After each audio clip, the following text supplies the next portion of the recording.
My name is Emma. I'm 30 years old and I work as a financial advisor. That's where I met David, my now ex-husband. I remember the day we met like it was yesterday. He walked into my office carrying a stack of papers and wearing a troubled expression. Emma, right? He said, extending his hand. I'm David Caldwell. They say you're the best at sorting out financial messes. That's what they say, I replied with a smile. Let's see what we can do about yours. David was tall, with short brown hair and eyes that seemed to smile even when he wasn't. As I combed through his documents, our conversation moved beyond numbers and taxes. We talked about our favorite movies, debated the best music, and even argued over which pizza place in town was superior. There was something about the way he talked, easygoing and warm, that made hours feel like minutes. I never thought sorting out my finances could actually be fun, David confessed as we finished up. I must have the magic touch, I joked. He laughed. Would you be interested in grabbing a coffee sometime? It's the least I can do for making this less painful than I expected. That coffee turned into dinner, and dinners evolved into weekend getaways. Before I knew it, we were inseparable. 6 months later, David proposed, and without a second thought, I said yes. It was a whirlwind romance, but everything about it felt right. Our wedding was simple but beautiful, and as we exchanged vows, I truly believed I had found my forever. David's mother, Barbara, was there, of course, stern-looking but seemingly happy for us. As she hugged me at the reception, she leaned in and whispered with a half-smile, "You'd better give me grandkids soon." At first, life as a married couple was bliss. David worked in real estate, and I continued at my firm. We shared cozy dinners, movie nights, and long walks. We were a team, or so I thought. But things began to shift once the topic of children started creeping into conversations, first casually, then more frequently. It started with occasional remarks from Barbara, but before long, it became a constant refrain. She'd call and ask if I was pregnant yet, and during visits, she'd drop comments like, "A grandchild would really make this family complete." David always brushed it off with a laugh. "Mom, give us some time," he'd say, but the pressure was building. I tried to be patient, reminding myself that Barbara was just excited about becoming a grandmother. But as the demands grew louder and more frequent, I began to feel like our marriage wasn't enough without a child. "David, your mom needs to back off a bit," I said one evening, trying to keep the frustration out of my voice. "It's like she's more involved in our marriage than we are." He looked uncomfortable. "She's just excited, Emma. Let's not make a big deal out of it." But it was becoming a big deal. Barbara's influence in our lives wasn't limited to her demands for grandchildren. She had opinions on everything, from how we managed our finances to what we ate. One Saturday morning, as David and I were enjoying breakfast, his phone rang. It was Barbara, and as usual, David put it on speaker. "David, dear, are you both eating healthy? Remember, a good diet is important for conceiving," she said in that authoritative tone of hers. David chuckled. "Yes, Mom, we're eating healthy. Don't worry." I forced a smile, but inside, the weight of her constant involvement was becoming harder to ignore. I was losing it. It felt like Barbara was monitoring our every move. Things escalated when she started visiting more frequently. One evening, she showed up unannounced, carrying a stack of parenting books. "Emma, you should start reading these. It's never too early to prepare," she said, plopping the books onto our coffee table. I glanced at David, hoping he'd speak up, but he just shrugged. "Thanks, Barbara. We'll look into them," I said, forcing a smile, trying to sound grateful. Her visits soon became a regular thing. It was as if she was keeping tabs on us, making sure we were doing everything right to have a baby. And every time she brought it up, David would just nod along, agreeing with whatever she said. One night, after another one of her visits, I couldn't take it anymore. "David, we need to talk," I said, the frustration spilling out of me. "What's up?" he asked, barely glancing up from the TV. "Your mom, she's suffocating us with this baby talk. We barely have time to be a couple without her interference," I said, trying to keep calm. David finally looked at me. "She's just excited, Emma. She means well." "Excited or obsessed?" I shot back. "It feels like she's the third person in our marriage." David sighed. "She's my mom. What do you expect me to do? Tell her to stop caring?" "It's not about caring, David. It's about respecting our space, our decisions. Can't you see that?" He didn't respond. Instead, he turned back to the TV. And that was the end of the conversation. But it wasn't the end of the issue. If anything, it only got worse. Barbara's visits became more frequent, and her comments even more intrusive. You two should take a vacation, just relax. It'll help with conception, she suggested one day. Another time, she said, maybe Emma should quit her job to reduce stress. It felt like she was dictating our life, and David was just letting it happen. I started to feel like a stranger in my own marriage. The love and understanding that once connected David and me was slipping away, overshadowed by Barbara's constant presence. The pressure about having a baby was wearing us both down. We were arguing more often, and the romance that had once filled our home seemed to vanish. Still, despite everything, I clung to the hope that things would get better, that we'd somehow find our way back to each other. But then came the day that changed everything. David came home late one evening, looking more downcast than I'd ever seen him. I was in the kitchen trying to fix us a quick dinner when I noticed David slumped into a chair at the table, his face buried in his hands. "David, is everything okay?" I asked, concerned. He let out a heavy sigh, his voice low and serious. "We need to talk, Emma." The tone sent a chill down my spine. I sat down across from him, my heart pounding. "It's about us, trying to have a baby," he said, still avoiding my gaze. A knot formed in my stomach. "What about it?" I asked, my voice barely steady. David glanced up at me, his eyes clouded with something I couldn't quite place. "Remember when we went to the doctor? For those tests?" I nodded, recalling the fertility checkup we had done a few weeks ago, hoping it would quiet Barbara's nagging once and for all. David took a deep breath. "The results came in today. It's not you, Emma. It's me." Relief, confusion, and sadness swirled inside me. "What do you mean?" I asked, my throat tightening. "The doctor said I have a low sperm count. It's unlikely I can father a child," he said, his voice breaking. I reached across the table for his hand, trying to comfort him. "David, it's okay. We'll figure this out together. Maybe there's treatment or other options." But he pulled his hand away, shaking his head. "No, you don't understand. I can't. I won't go through any treatment. It's just not something I can do." I was stunned. "But why? If there's a chance, why not try?" "It's my decision, Emma," he said firmly, standing up, still avoiding my eyes. "I just can't." I couldn't believe what I was hearing. The man I loved, strong, confident, was giving up without even trying. "David, please don't let this come between us. We can work through it," I pleaded.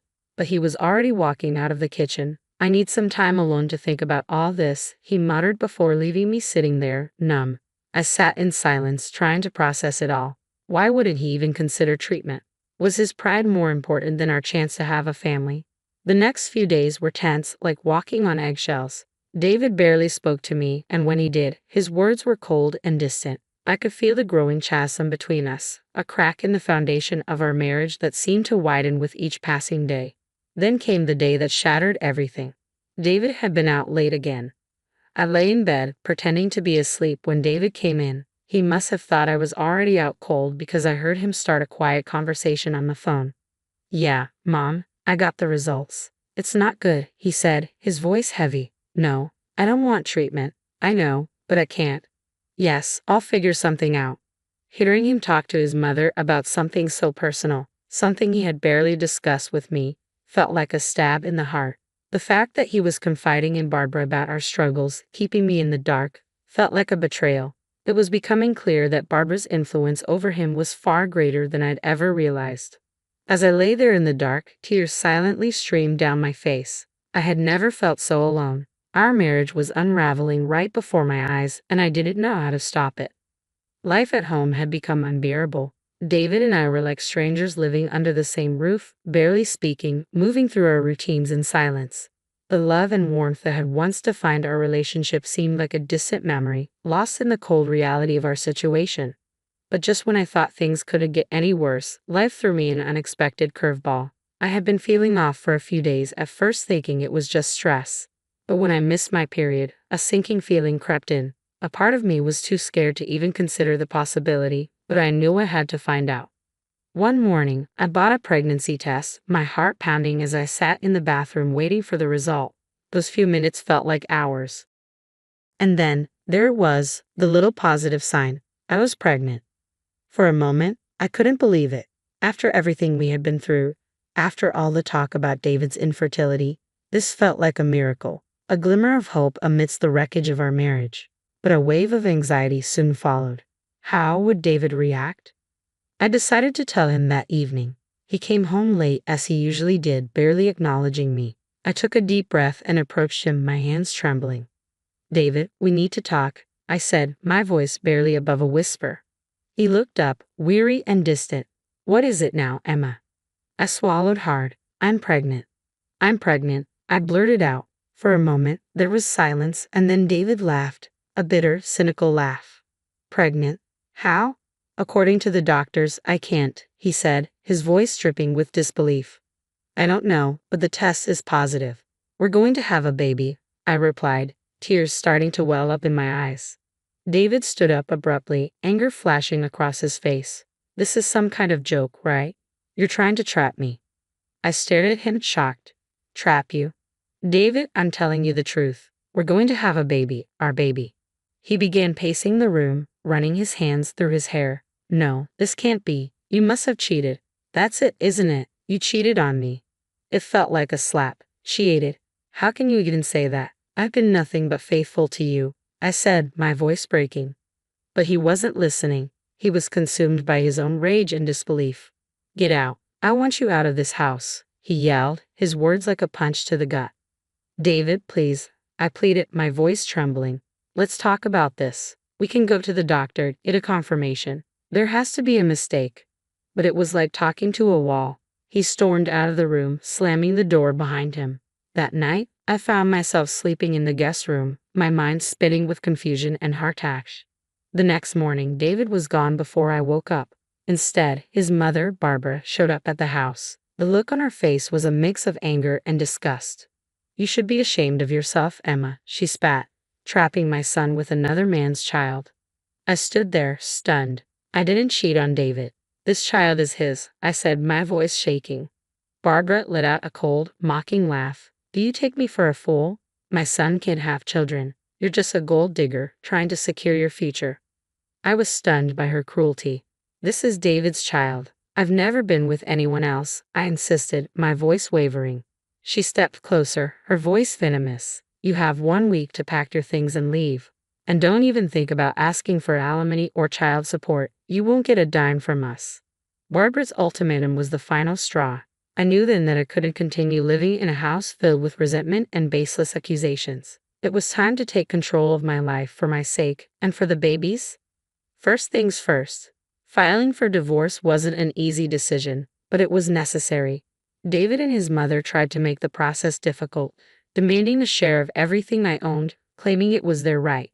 But I had a strong case. Everything, my savings, my property, had been mine long before David entered my life. Their attempts to grab what wasn't theirs fell apart quickly. As for alimony, I didn't ask for a penny. I wanted no financial ties to David, no reason for him or his mother to have any influence over my life again. I was determined to start fresh, free from their toxicity. I found a modest apartment. It wasn't extravagant, but it was cozy, a perfect place for a new beginning. Packing up my things from the house was bittersweet. Every photo, every piece of furniture held a memory. But I was ready to leave it all behind. On the day I moved out, David was conspicuously absent. Maybe he could have faced me, or maybe he just didn't care. Either way, it didn't matter. I left the keys on the counter and closed that chapter of my life. The first few nights in my new apartment were the hardest. The silence was overwhelming, and the reality of everything often brought me to tears. But I found solace in the little life growing inside me. Talking to my unborn child became a nightly ritual, filling the emptiness with hope and love. Slowly, life in my new apartment began to feel less like a refuge and more like a home. I settled into a routine, and the bond with my unborn child grew stronger with each passing day. One afternoon, as I sorted through some old belongings, I stumbled upon a photo of David and me from happier times. A pang of sadness washed over me, but it quickly gave way to relief. That chapter of my life was over. Then my phone rang. It was David. "Emma, I've received the divorce papers," he said, his voice flat and emotionless. "I'm glad the papers reached you. Please handle the formalities," I responded calmly. There was a long pause before he added, "I won't bother you about the baby. You won't hear from me again." His words were cold, but they brought closure. As I hung up the phone, I realized that in my solitude, I had discovered a strength I never knew I possessed. I was ready to face the future, not as David's estranged wife, but as a strong, independent woman and a loving mother. It was a quiet evening. I sat on the couch, absent-mindedly flipping through a magazine while Jacob, my 4-year-old son, played contentedly with his toys on the floor. The peace was abruptly interrupted by a knock at the door. Puzzled, I got up, wondering who it could be at this hour. When I opened the door, a woman I barely recognized stood there, her eyes filled with a familiar sorrow. "Hi, Emma. It's been a long time," she said hesitantly. It took me a moment, but then I realized who she was. Linda, an old friend I had known through David. "Linda, yes, it has been a while. What brings you here?" I asked, curious. She shifted uncomfortably, glancing past me at Jacob, who was now peeking around my legs. "I thought you should know about David," she said quietly. Just hearing his name after all these years sent a shiver down my spine. "What about him?" I asked, trying to keep my voice steady. Linda sighed. "He's not doing well, Emma. After you left, things went downhill for him. He became an alcoholic. He remarried a few years ago and had a child, but the boy was born with disabilities. David, he couldn't handle it. He left them, divorced his wife, and now he's refusing to pay child support. He's in legal trouble." The news hit me hard, but not in the way Linda might have expected. I felt a deep sadness, not for David, but for his child and the woman he had abandoned. "That's terrible," I murmured, feeling a sense of sorrow for the innocent lives affected by his choices. "I see," I said softly, and Linda nodded. "I thought you should know, given your past with him." I appreciated her concern but knew it was time to set boundaries. "Thank you for telling me, Linda, but that part of my life is over. David made his choices, and they have nothing to do with me or my son." Linda glanced at Jacob, then back at me. "I understand, Emma. I just thought." I smiled, though it was tinged with sadness. "I appreciate it, Linda, but my focus is on Jacob and our life now. What David does or doesn't do isn't my concern anymore." She nodded, seeming to understand. "I hope you and Jacob are happy, Emma. You both deserve it." "Thank you. We are," I said, glancing at Jacob, who was back to playing with his toys. "And I intend to keep it that way." After Linda left, I closed the door and leaned against it, taking a moment to steady myself. The past had a way of creeping back in, but I wasn't going to let it overshadow the life I had built for me and my son. The park was full of life that day, with the sounds of children laughing and playing. I stood nearby, watching Jacob run around, my heart swelling with pride. But then a familiar, unwelcome voice cut through the air. "Emma, is that you?" I turned, my heart sinking as I saw Barbara, my former mother-in-law, approaching. Her eyes were fixed on Jacob. "Barbara," I said coolly, "what are you doing here?" Ignoring my tone, her gaze remained locked on Jacob. "He's grown so much. That's your son, right?"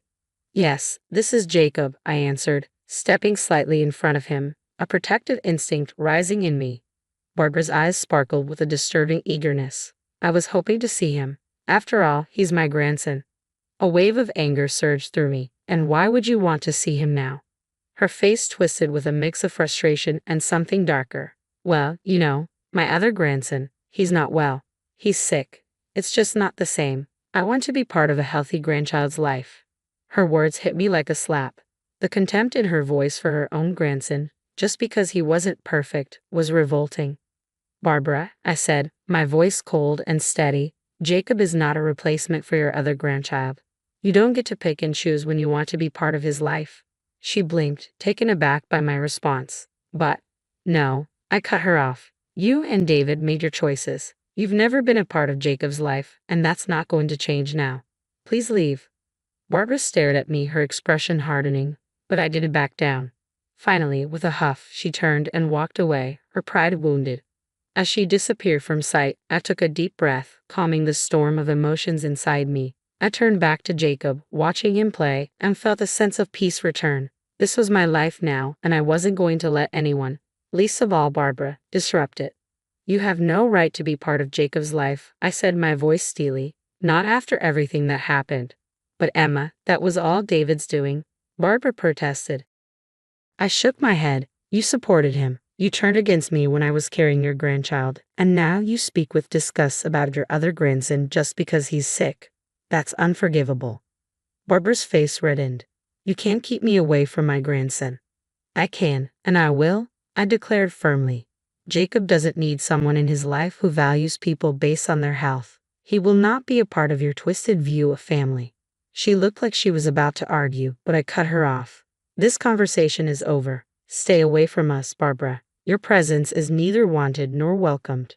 I took Jacob's hand and walked away, leaving Barbara standing alone, her face a mix of anger and disbelief. As we walked, Jacob looked up at me, his innocent eyes filled with curiosity. Mommy, who was that lady? That was someone we used to know, sweetheart, I replied gently, but she's not part of our lives anymore. Later, as I sat on the porch, watching the sunset paint the sky with warm colors, I felt a peace I hadn't known in years. Jacob was inside, his laughter echoing through the house as he played. Life had settled into a calm rhythm, the storms of the past now distant memories. Mom, look what I made. Jacob's voice pulled me from my thoughts. He came running out, holding a drawing in his hands. It was a picture of the two of us, smiling under a big bright sun. It's beautiful, Jacob, I said, pulling him into a hug. You're quite the artist. He beamed with pride. I want to put it on the fridge. Let's do that, I smiled, following him inside. As we walked, I thought about how far we had come. There was a time when the weight of the past felt crushing, but now it seemed like a distant echo. Later that evening, after Jacob was asleep, I sat down with a cup of tea, reflecting on everything. The phone rang, disrupting the quiet. I hesitated but decided to answer. Hello. It was my sister, Anna. Hey, Emma. I just wanted to check in. How are you and Jacob doing? We're doing well, Anna. Jacob's growing up so fast, I replied, a smile in my voice. I heard about your run-in with Barbara. Are you okay? She asked, concern lacing her words. I sighed. Yeah, it was unexpected, but I'm okay. It's just a reminder of the past. I know it's tough, but you've come so far, Emma. You're strong, and you've built a wonderful life for you and Jacob, she said, her words encouraging and warm. Thanks, Anna. It means a lot. We talked for a while longer about small things, everyday life. It was comforting, this connection with my sister, a reminder of the support system I had. After hanging up, I walked to the living room where Jacob's drawing was proudly displayed on the fridge. Looking at it, I realized how much we had both grown. The pain and anger of the past have faded, leaving room for healing and new beginnings. I went to Jacob's room and watched him sleep peacefully. Leaning down, I kissed his forehead gently. Good night, my little artist, I whispered. Back on the porch, I gazed up at the stars emerging in the night sky. The echoes of the past were fading, their hold on me loosening. In their place were hope, quiet strength, and the unconditional love between a mother and her son.